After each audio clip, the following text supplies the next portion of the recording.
So he says that a man turned up. The man got over his gate, I believe he says, and that Mr. Upton hit that man. The man got back over the gate or went through the gate and ran off. Mr. Upton calls the police and they don't turn up for 2 hours. And so therefore, he's quite lucky actually then, isn't he? Because they can't arrest Mr. Upton for hitting a man because they don't even know who the man is. And the man never obviously put in an official complaint about it. Apparently the man turns up because a screenshot that I put out of the restorative justice order had Mr. Upton's address on it. Total fabrication.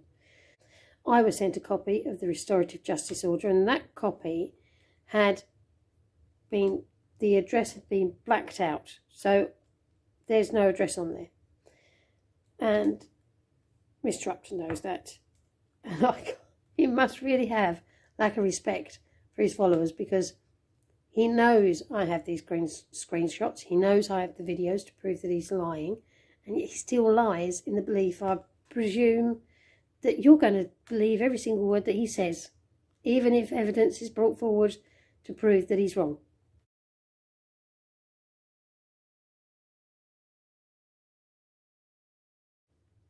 The man didn't turn up at his house to have an argument with him because I gave Mr. Upton's address out. That did not occur. I don't know if the man even turned up, even if the event happened. We only have the word of Mr. Upton, who lies on numerous occasions.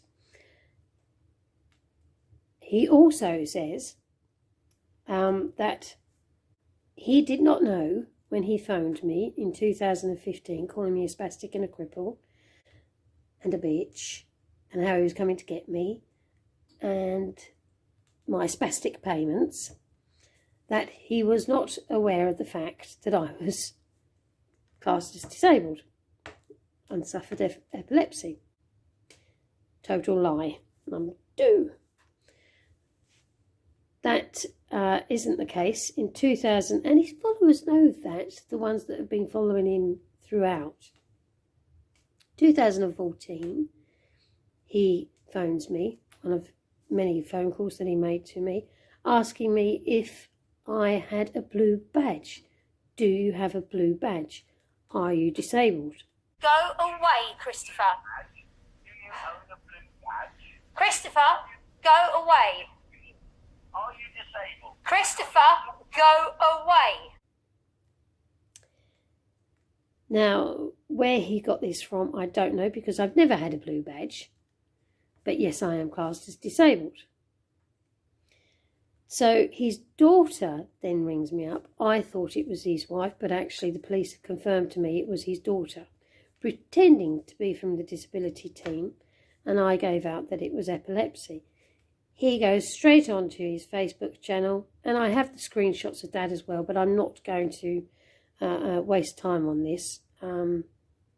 It's evident from the video clips that I'm giving you that he's lied and that I'm telling the truth. Anyway, he goes onto Facebook and YouTube. He states that I should be grateful that my head isn't found on a pole in my sunny garden in Scotland, that I'm not 300 years ago would have been true retribution. They would have burnt me like a witch.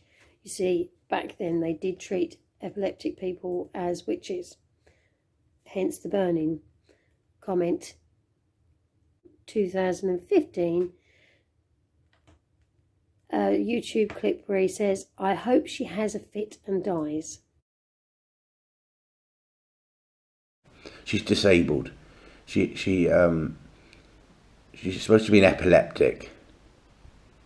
Well, I get into the point, I just hope she has a fit and dies, because she's a freaking pain in the arse. And, you know, that could be, you could class that as a bit hard. Now that video clip, and the police have all of this, don't forget, the police have all of these clips and screenshots. That video went out the day before he phoned me. So it was fresh in his mind that I suffered with epilepsy when he phoned me. He told the police that he didn't, that he phoned me because he was so angry over a comment that he didn't know about until that morning, 4 a.m. in the morning apparently. Somebody sent him the comment that I put out asking everybody to leave me alone. He apparently was so infuriated that he called me up, called me a spastic, a cripple, a bitch, told me he was coming to get me, and all the other lovely things that he said on there. Now, the police must have just have been dumbfounded, as I was, that he could say that he only saw the comment that morning when he put a video clip out of that comment the day before. And I'm dumbfounded that he is now saying he didn't know that I was epileptic when he phoned me, when he put the video out stating that I was epileptic and he hoped I had a fit and die the day before. So, I mean, it was all fresh in his mind. So he can't even say that he'd forgotten the fact that I was epileptic. He said it the day before he called me. He said it. So that is total tosh. Another lie. I always think to myself, that's the only telephone conversation that I know he has done to somebody that he hasn't taped. Don't you find that quite ironic that that conversation he apparently hasn't taped when he himself says that he tapes all of his conversations? Next lie. He said that the judge gave the prosecution time, I think he said about an hour, to give evidence that he shouldn't have his guns. Now, I think he's deliberately, though that's only my opinion, that he's deliberately doing it. He didn't clarify what court case that was. I know what court case that was. That was the court case in 2015. And that court case, it was actually before they gave him the restorative justice order. That was a case of they went to his home, and because he was falling out with so many people and being so aggressive on the internet with everybody and on phone, don't forget he was ringing people up and threatening them, not just myself. He was being so angry with everybody that the police felt they needed to take his guns off of him for a period of time. I don't know what that period of time was, if they had a period of time in their head, but they felt that he was being so angry that it would be best to take his guns away from him at that time. And he refused. So therefore, they had to get the court order to take the guns away. And of course I'm just presuming on this one, but if he had handed the guns over, once he'd calmed down, I'm presuming from what was said by him and the police, they would have gave him the guns back. Over the last 2 days,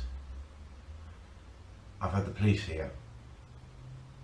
On the first occasion, they turned up at 9:30 at night and they asked me to surrender, would I be willing to surrender my guns?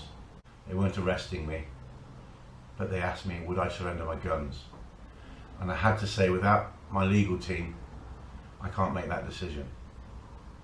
So as a compromise, my guns are always locked in a gun cabinet. I put my guns, opened up my cabinet, showed the police my guns, locked the cabinet and handed them the key until I could speak to my legal team. I tried to contact my solicitor. I spoke to him briefly over the telephone and I was advised to wait and see what they'll do, as they would have to get a court order to take my guns off me if they felt the situation was needed. Without any notice again, last night, 9:30, 2 other officers, completely different officers, came to my premises with a letter from the Chief of Police stating that they've come to take my guns, and I have 21 days to appeal. As you will see from the evidence, he himself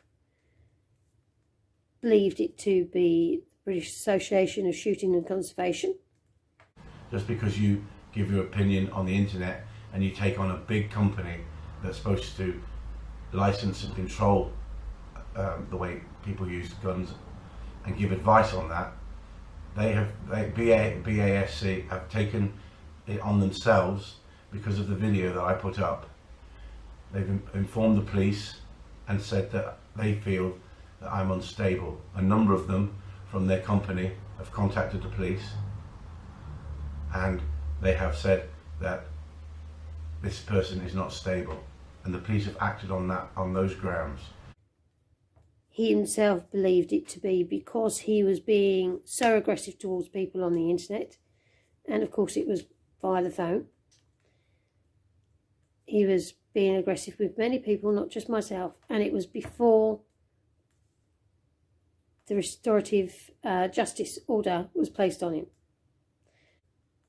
So he says that a man made him become aggressive to me on the phone when he called me a cripple and a spastic. Now, there was no one here. I don't know why he made that sentence about pass the whatever onto the phone. I'm presuming he did so to cover himself in case I was taping it.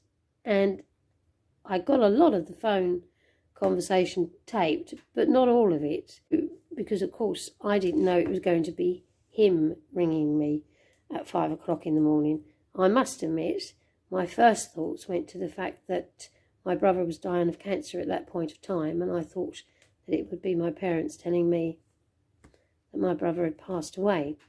So I wasn't thinking of you know, when I picked up the phone, I wasn't thinking, oh, I must have a recorder to tape this. So it took me a moment or two to get the mobile and get it onto record. But I did, as you know. So nobody was here, and I'm not going into detail about anything of my private life on the internet, but I'll happily prove it in court. And thankfully, I can conclusively prove that I was here on my own. And that necessarily you can't do all the time, because of course, how can you prove that somebody is or isn't at your home? Thankfully, on that specific night, I can prove categorically that I was on my own, and the police know that. So I'm happy to prove that in court. The other lie he keeps saying is I didn't turn up in court, and I have covered this on the previous video, so I'm not going to hang around too much on this. There was no court case. His lawyer did a deal with the CPS, and he's got a clever lawyer. He obviously noticed that there was a jurisdiction issue, and sadly the CPS didn't spot it, and I doubt if the judge even looked at the address. But he did a deal for a restraining order for an acquittal. That is the normal thing to do, apparently, in these circumstances. But you've got to both live in the same area. Otherwise, a court has to go ahead. But of course, he stopped the court from going ahead by accepting the restraining order for an acquittal. Now, I don't know if it was his solicitor who came up with the idea of the restraining order for the acquittal and put it to the young CPS lawyer. I'm guessing it most probably was, because they had already said, Mr. Upton had already said that they knew of a technicality, a get-out clause that they could use if they needed to have the case dropped immediately. And that's what they did. As soon as they accepted the restraining order for acquittal, so therefore no court happened, no trial occurred, they put in an appeal against the restraining order. and they showed what their complaint was, why they felt that the restraining order should be overturned, and that was because of jurisdiction, and that was a legal point. The CPS couldn't do anything about that. A legal point can't just be washed under the carpet. It just had to be dropped. So he got away with it. He was a very lucky man to have all that funding from his followers to get away with calling a disabled person a cripple, a spastic, and to hound her for 7 years. And because he is a very aggressive man, it is scary to know that he is obsessed on me.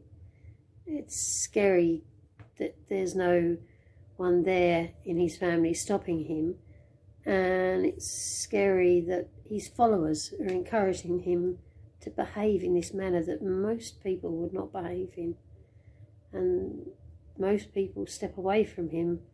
I have got into a mindset where I'm just going to let majority of the stuff that is put out of there just be washed over me, so to speak. I'm not going to take notice of it. I am going to do some, if I see a build-up of lies, I will put the facts out as I am doing now. But it is scary to know that this man is still obsessed all these years afterwards. It is scary to know that his wife just sits there and, for all I know, encourages him. I mean, the last thing that he said on that video clip, and how a wife can sit by and hear her husband say it, is that he has to put up with Susan. She's second best, or Sue, whatever her name is. She's second best. When he could have had Tina, i.e. me. Now, that makes me feel sick in the pit that he can even think anything like that. How a wife can stand by and hear her husband say that, I'm not going into that. It's just mind-blowing.